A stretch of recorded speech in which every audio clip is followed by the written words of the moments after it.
ओं सर्वमंगलमंगल्ये शिवे सर्वार्थसाधिके शरण्ये त्र्यंबके गौरी नारायणी नमस्तुते सृष्टिस्थिति विनाशानं शक्तिभूते सनातनी गुणाश्रय गुणमय नारायणी नमस्तुते। जय बड़ माয়ের জয়, জয় মহাদেবী মহামায়ের জয়। প্রত্যেকের জীবন সুন্দর ও আনন্দময় হোক, প্রত্যেকে দুধে পাতে থাকুন শ্রী শ্রী পদ্মাবতী মা এবং বড় মায়ের কাছে প্রার্থনা করি। আজ আরেকটি বিশেষ গুরুত্বপূর্ণ রাশি নিয়ে আপনাদের সামনে আমি পরিতোষিত জ্যোতিষ আচার্য পরিতোষিত চ্যানেলে উপস্থিত হয়েছি। প্রত্যেককে এই চ্যানেলে স্বাগত জানাই। আজ নববর্ষ চলছে, মানুষের মনে নতুন আশা, নতুন প্রেরণা। প্রচুর মানুষ তাদের আগামী জীবন সম্বন্ধে জিজ্ঞাসা করেছেন। তো আজকে যেটা মেন সাবজেক্ট সেটা হচ্ছে গিয়ে কন্যা রাশির এই বৈশাখ মাসের 1423 সন কেমন যাবে। প্রত্যেক রাশির মানুষদের মধ্যে অর্থাৎ জাতক জাতিকাদের মধ্যে একটা নতুন আশা থাকেই নববর্ষ এলেই। কিন্তু ঘটনা হচ্ছে কি জানেন তো, আমাদের জীবনের বর্ষ পাল্টায় বা নতুন কিছু হতে পারে, খারাপ যাই কিছু হোক, সেটা হচ্ছে দশা এবং মহাদশা। যাই হোক, এখন ঘটনা হচ্ছে যেটা যে এই রাশির জাতক বা এই লগ্নের জাতক জাতিকাদের এই বৈশাখ মাসটা খুব খুব গুরুত্বপূর্ণ বৈশাখ মাস। যদি বলেন কেন, অবশ্যই সেই বিষয়বস্তু নিয়ে আপনাদের সামনে আমি উপস্থিত হয়েছি। প্রথম কথা হচ্ছে যে রাশিতে বসে আছে কেতু। কন্যা রাশির জাতক জাতিকাদের রাশিতে বসে আছে কেতু। এই কেতু আর কিছুদিন পরে 18ই মের পরে আর থাকবে না। সে তখন কেতুর যেখানে বসে আছে তার দ্বাদশে চলে যাবে, অর্থাৎ সিংহে চলে যাবে। যাক, সেগুলো নিয়ে পরে আসব। ঘটনা হচ্ছে যে এখানে চারটি গ্রহর দৃষ্টি আছে এবং সঙ্গে প্লাস মানে যেটাকে বলা হচ্ছে যে গ্রেস হিসাবে আর একটা শুভ গ্রহ আছে, তারও দৃষ্টি আছে। তাহলে এই রাশির ওপরে দেখুন, বুধ নিজের ঘরে নিজেকে দৃষ্টি দিয়ে আছে।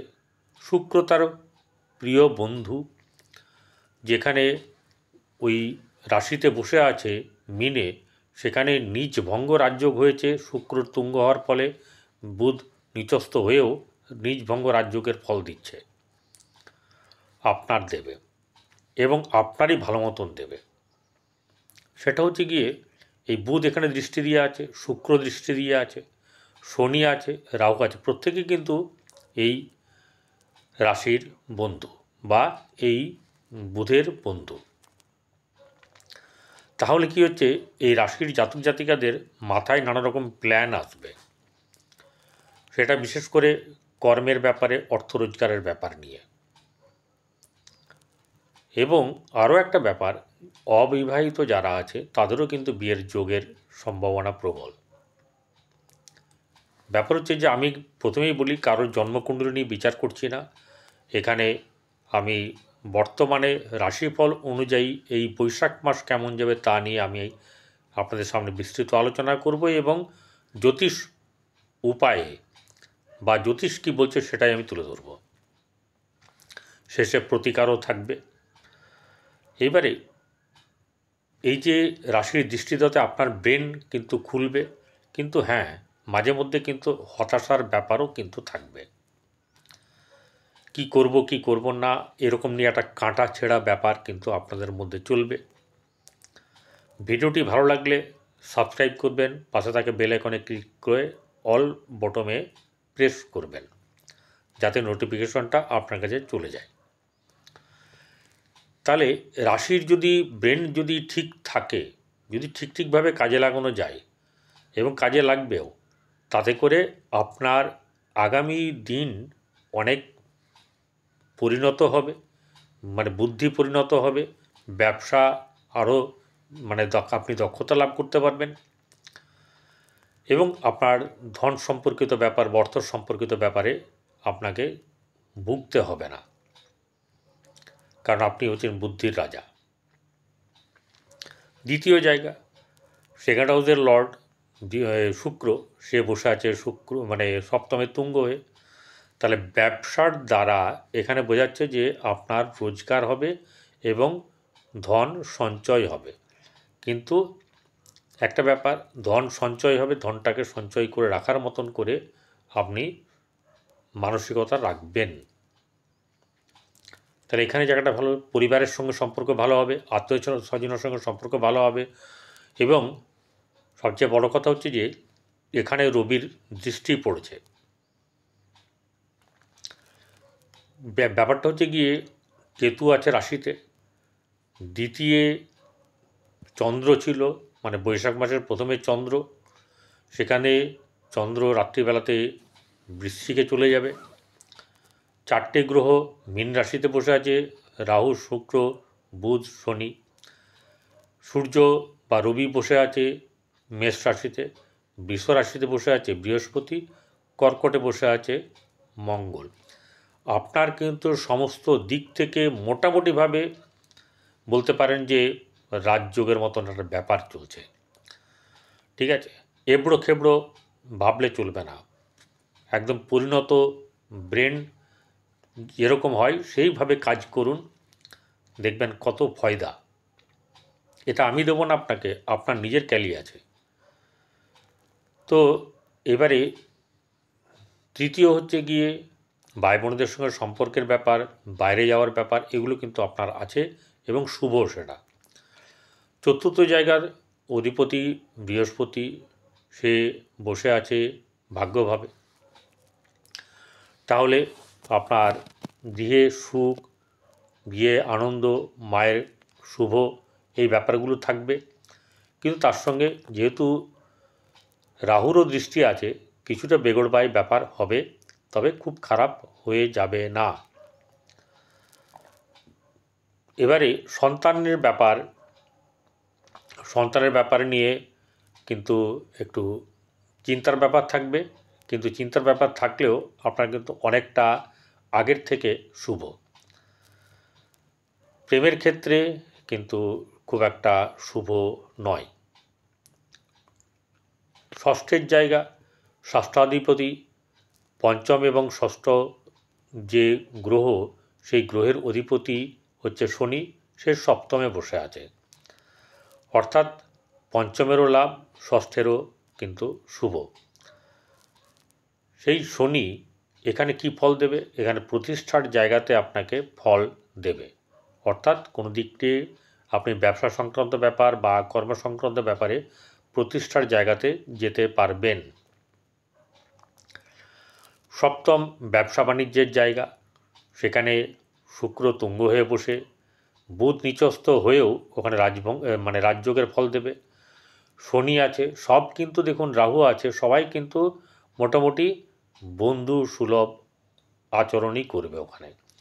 অর্থাৎ আপনার একাধিক ধরনের ব্যবসা করতে দিতে পারে, একাধিক উপায় করার পরিকল্পনা আপনি করতে পারেন, কোনো ডিস্ট্রিবিউটরশিপ নিতে পারেন, কোনো কিছু নতুন ব্যবসা আরেকটা আউটলেট করতে পারেন, এরকম ধরনের নানা কিছু ঘটনা ঘটবে।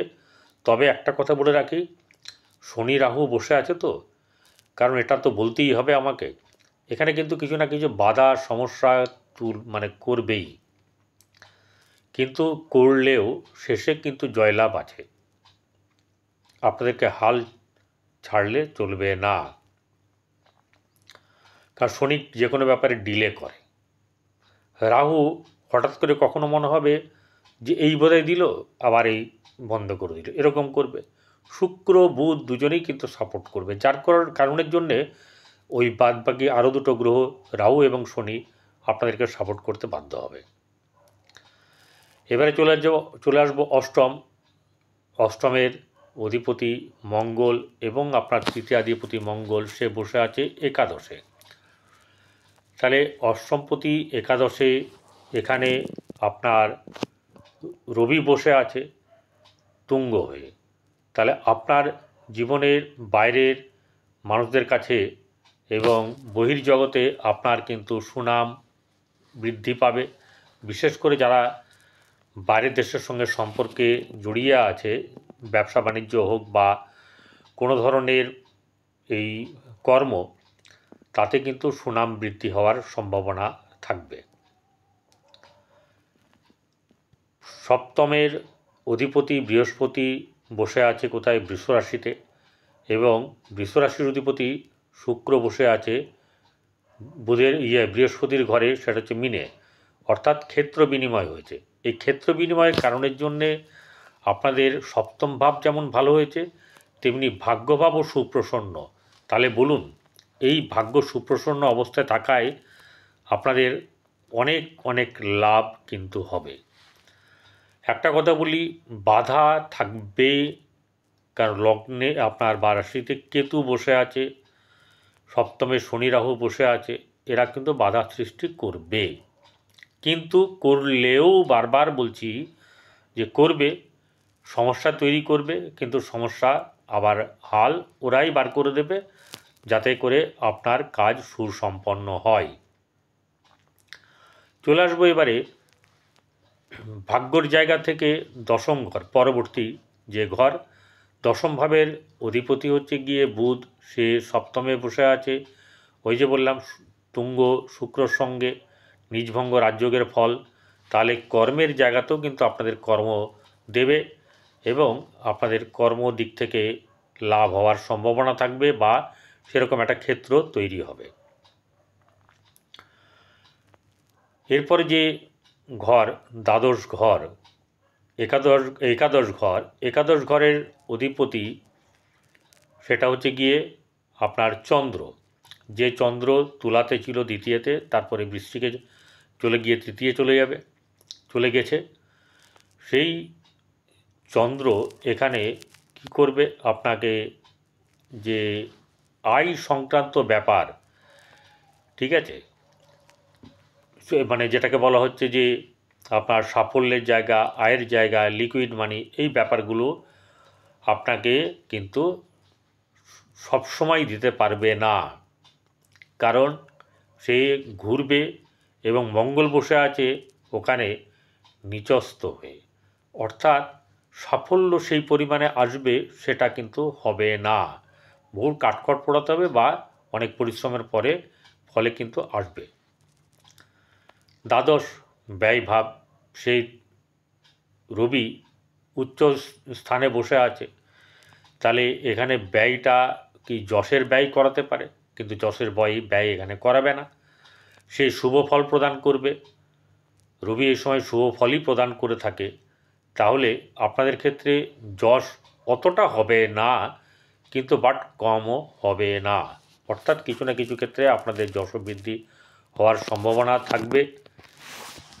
আফটার অল এই বৈশাখ মাসটাতে আপনাদের কিন্তু শক্ত হাতে লাগাম ধরতে হবে, ঠিক আছে, তাহলে দেখবেন আপনাদের নৌকা ঠিক গন্তব্যস্থলে পৌঁছে যাবে।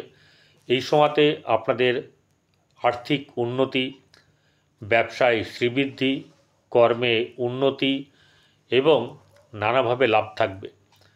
এবারে যে দুটো কথা বাকি আছে সেটা হচ্ছে যে প্রেমের ক্ষেত্রে কিন্তু মধ্যম শুভভাব থাকবে, অর্থাৎ যেরকম চলছে মোটামুটি চলার ব্যাপার, এবং বৈবাহিক জীবনে প্রবেশ করারও একটা ব্যাপার থাকবে। আর সপ্তমে আপনার যে বৈবাহিক জীবন, যারা বিয়ে করেছেন অলরেডি, তাদের সম্পর্ক কখনো সামান্য তিক্ত থাকবে, কিন্তু ম্যাক্সিমামটা মধুর থাকবে, এই থাকবে। এবারে যে ব্যাপার হচ্ছে প্রতিকার, তাহলে আপনাদেরকে বলি, প্রতিকার যদি করতে হয়, আগে রাশির প্রতিকারটা আপনাদের, সেটা হচ্ছে গিয়ে ঘরে আপনারা কি করবেন, যদি গরু থাকে বা গরুকে পেলে 7 রকমের আনাজ বা 7 রকমের সবজি তাকে খাওয়াবেন, অথবা ঘরের প্রথম রুটিটা তৈরি করে গরুকে খাওয়াবেন, সেটা একটু বড় করে করবেন, আর শেষ রুটিটা অর্ধেক কুকুর এবং অর্ধেক কাককে খাওয়াবেন, এটা ভালো হবে। আরেকটা জিনিস করতে হবে, সেটা হচ্ছে যে আপনারা কেশরের তিলক ব্যবহার করবেন, নাভিতে দেবেন 1 চক্কর, তারপরে আপনার এই অনামিকা দিয়ে এখানে একটা তিলক করবেন, এটা করবেন। হনুমান চালিসা পড়বেন, হনুমান মন্দিরে যাবেন এবং আপনারা প্রত্যেক মঙ্গলবার হনুমান মন্দিরে গিয়ে যদি হনুমান চালিসা পড়েন সেটা কিন্তু অনেক ভালো হবে।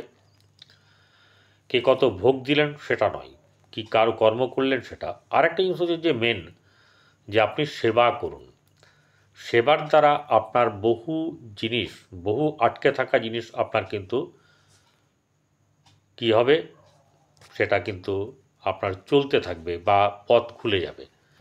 কারণ সেবা হচ্ছে পরম ধর্ম। জীব সেবা করে যেই জন, সেই জন সেবিছে ঈশ্বর। ঠিক আছে, আমি একটু অন্যরকম করে বললাম, বিবেকানন্দেরই কথা।